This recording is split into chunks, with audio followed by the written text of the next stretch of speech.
Estamos de volta com o Manhã da Piedade e antes de começar a nossa próxima entrevista, eu vou te dar um recadinho. Tá vendo esse símbolo que tá aqui ó, na sua tela, nesse cantinho aqui? Esse símbolo ele é um convite para você conhecer um pouco mais dos projetos da Arquidiocese de Belo Horizonte. E é muito simples. Basta você abrir a câmera do seu celular e apontar para esse símbolo. Automaticamente você vai ser redirecionado à página desses projetos. Se puder, conheça, contribua. A sua ajuda com certeza vai mudar a vida de alguém. Gente, e a pandemia ela trouxe muitas mudanças na nossa vida, né? Por conta do isolamento social, muitas pessoas começaram a ficar mais tempo em casa. E com isso, resolveram investir nos ambientes onde moram. O cultivo com plantas e flores começou a ser uma ótima alternativa para quem procurava transformar o lar. E mais do que isso, gente, muito mais, também uma distração, né? Um momento para você ter de relaxamento diante do estresse e das incertezas causadas pela pandemia. E é por isso que agora a gente vai conversar com a designer gráfico Rayana Freitas, carinhosamente conhecida como Ray, que é especialista no assunto. Bom dia, Ray! Seja muito bem-vinda! Bom dia, Vanessa. Tudo bem? Graças a Deus, tudo bem. Gente, já vou adiantar aqui que tenho essa intimidade com Ray porque ela é minha consultora de plantas. Quando eu tô com algum problema nas minhas plantinhas lá em casa, Ray, samambaia tá triste, o que eu faço? E é isso que ela vai fazer aqui hoje, ela vai dar dicas pra gente, pra você que quer começar aí a cultivar uma plantinha, cultivar uma verdinha dentro de casa, a Ray vai estar assim dando algumas dicas pra você. Ray, com a pandemia, eu tava falando aqui, né? Muitas pessoas começaram a gostar de plantas, né? A gente viu aí nas redes sociais, principalmente, um boom de pessoas levando plantas para dentro de casa. Mas é preciso tomar alguns cuidados. Não é toda planta que você pode colocar em todo lugar, não é verdade? Exato, acaba sofrendo, né? E quem não tem muita experiência, sempre tem uma ou outra que morre. Quando eu comecei a cuidar, né, de plantas, eu comecei realmente com uma samambaia e eu não tinha experiência, então a Ray me ajudou muito nisso. Não deixa em tal A lugar, não foi? Foi, a samambaia é todo mundo acha que é super fácil, né? Mas ela é muito sentimental. Ela precisa de muita umidade nas folhas, então, assim, é difícil no começo. E esse cuidado com as plantas, Ray, ele vira uma terapia mesmo, né? Um momento que você Vira. tem ali de conexão com a natureza. Sim, no começo da pandemia eu já estava em isolamento porque eu trabalho muito em casa, né?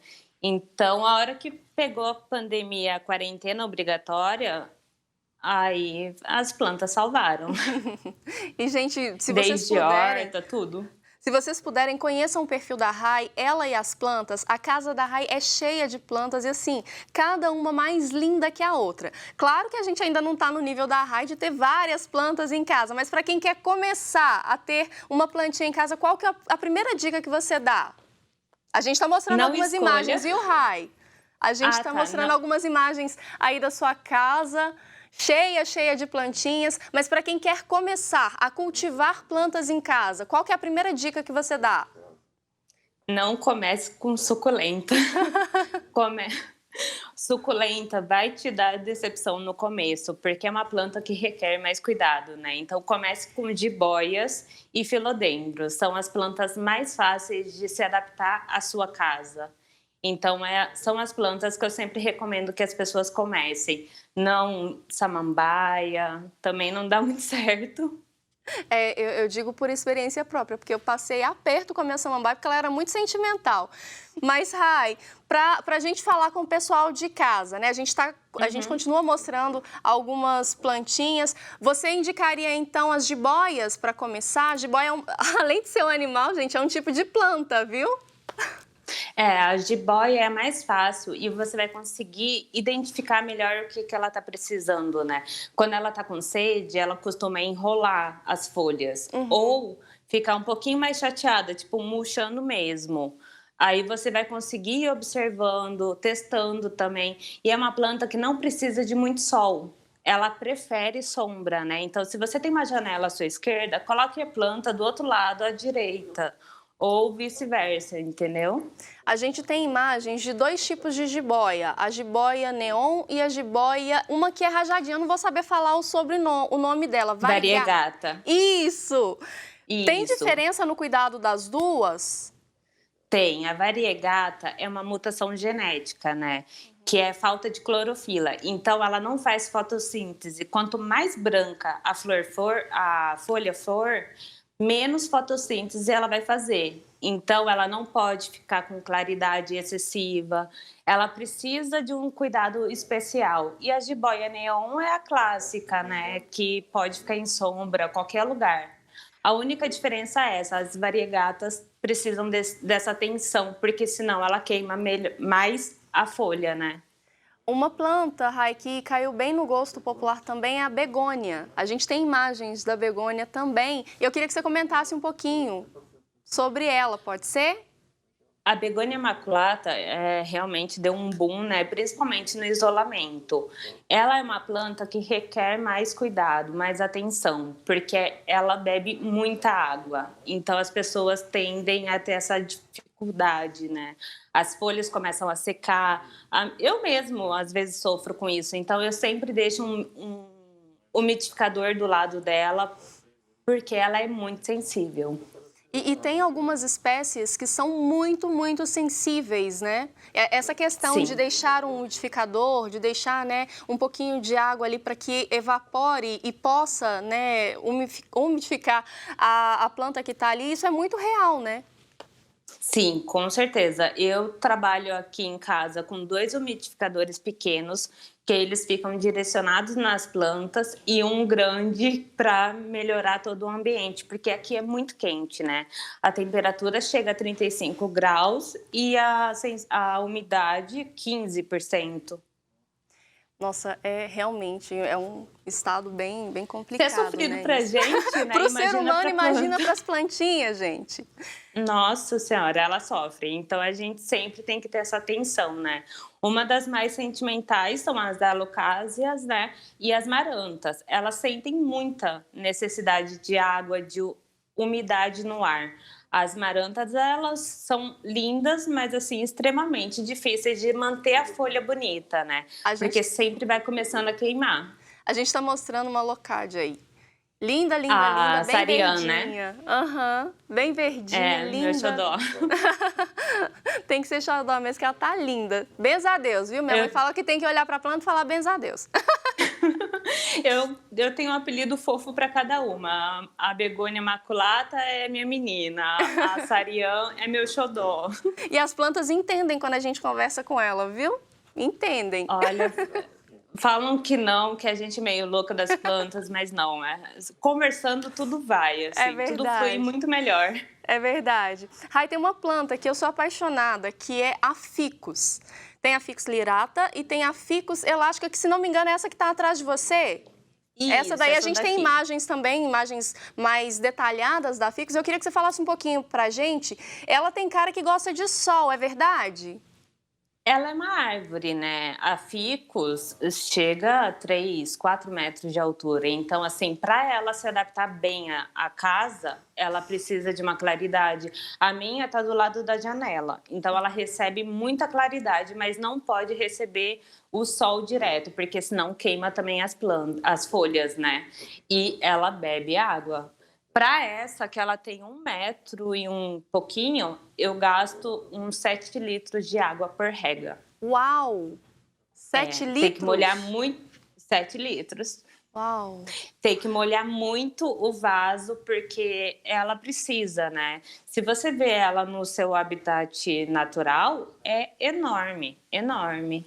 Mas aí quando você fala que usa, né, esses 7 litros, você usa apenas ali na terra da planta, né, na terra da ficus, ou é Isso. molhando as folhas também? Porque tem muita gente que Não. tem dificuldade em relação a essa diferenciação da rega e da pulverização nas folhas. Isso. A pulverização não são todas que gostam. As begônias rex, por exemplo, ou a maculata, não gosta muito. Então, é melhor usar o umidificador nesses casos. A ficus, como que no habitat e até na estufa dos produtores, Eles fazem, né? Eles borrifam, toma chuva. Então, assim, você pode readaptar ela para essa situação. Você não pode chegar, comprar uma planta e tacar no sol achando que ela vai sobreviver. Tem que fazer uma adaptação. Eu recomendo no mínimo 1 mês. Entendi. Para quem mora em apartamento e tem ali uma varanda muito pequenininha ou não tem espaço, qual planta você indicaria assim? Se você pudesse falar apenas 2 plantas, qual que você indicaria para a pessoa pelo menos começar o cultivo? Sem claridade, sem nada, Sim, sim. filodendro e jiboia. Jiboia é amor, né? É, Jiboia. jiboia é vida. E filodendro também, porque tem uma variedade muito grande. Eu aqui em casa, eu acho que eu tenho pouco ainda, eu acho que são uns 10 diferentes. Entendi. Rai, uma telespectadora mandou uma mensagem aqui. Ela falou que tem 3 plantinhas no quarto dela. E ela queria saber quais Uhum. são os cuidados que ela tem que ter com essas plantas dentro do quarto. Afinal de contas, né, passa uma noite inteira ali. São fitônias. As fitônias, elas são extremamente sensíveis, né? Tanto à rega quanto à umidade. Então, é sempre bom dar uma olhada, porque ela vai começar a murchar. E ela faz assim, da noite pro dia. Ela espatifa, aí você coloca ela na água para ela hidratar, ela fica linda. É, eu acho que... E manter longe da claridade, né? Porque as pessoas também confundem o tipo de claridade. A luz direta que entra, essa luz que Sim, está agora aqui, não é uma claridade, né? Já é considerado sombra. entendi. Então tem que sempre ficar atento a isso. E a fitônia é sensível. Você precisa ter um cuidado maior de rega, sempre manter o solo úmido. Mas assim, eu prefiro até não falar, ai, faz isso, faz aquilo, porque cada casa é, é um caso, entendeu? Sim, sim. E sobre as pragas, Rai, meu Deus Hum, do céu, deu praga. Tem uma branquinha que misericórdia, quando eu vejo. Coxinilha. Isso, essa daí mesmo. Quando eu vejo que tem alguma planta, eu Olha. já fico assim, ó. Meu Deus do céu, vai passar para as outras. Como que a gente pode eliminar essas pragas, né? Sem prejudicar, claro, a planta? Olha, praga é uma praga, literalmente. Assim, quando começa, você já tem que isolar a planta de todas as outras. Eu tive uma infestação aqui que foi sofrida. Eu acho que 30%, 40% das minhas plantas pegaram nesse Uau. inverno, que foi muito difícil, né? Que é muita falta de umidade ou rega errada. Trouxe uma do Garden que veio com praga, contaminou tudo. Então, isole a planta, deixa ela num lugar separado, e você não pode também, tipo, limpar as folhas e limpar outra planta. Você sempre tem que esterilizar o material, né? Porque a cochonilha, ela é assim, você piscou, ela tá em todo lugar. É uma praga. Então, É uma é praga. uma. Literalmente, assim, eu acho que é uma das coisas que deixa mais as pessoas desesperadas, principalmente quem não tem experiência. Eu tive uma infestação de a cochonilha normal e a cochonilha carapaça, que é aquelas pretas, marrons bem grandes, assim. Uhum. Foi terrível. Eu tive que fazer um produto caseiro, porque eu não tinha um produto específico, né, de garden. Eu também prefiro. Então, eu faço uma diluição e borrifo durante 1 mês, uma vez por semana. Rai, esse assunto de pragas é um assunto que demoraria aí um bom tempo a gente falando, porque existem vários tipos e Muitos, muitos. muita forma, né, de você combater essa praga. Então, eu já deixo aqui de antemão um convite para você voltar no Manhã da Piedade para falar aí sobre o combate às pragas, combinado? Combinado. E aí eu aproveito e peço para você reforçar suas redes sociais aqui para o pessoal poder te seguir lá no Instagram, pegar dicas de cuidados, né? A gente falou aqui rapidinho sobre cuidados com plantas, mas a Rai, ela passa sempre lá no perfil dela dicas de como cuidar das plantinhas dentro de casa. Isso, podem me chamar no direct, eu sempre respondo. É o @ela e as plantas no Instagram. Perfeito, Rai, mais uma vez, muito, muito obrigada, viu? Adorei esse papo Obrigada a aqui. vocês. E eu virei, já falei com você, né? Eu já virei a tia das plantas. Então, se eu Somos pudesse, ficava todos tias aqui da planta. o dia inteiro falando. Muito, muito obrigada e sucesso para você, viu? Muito obrigada, viu? Beijo! E no Beijo. próximo bloco, gente, a gente vai ter uma reflexão, a reflexão do Evangelho do dia. A gente vai para um rápido intervalo, mas já já a gente está de volta.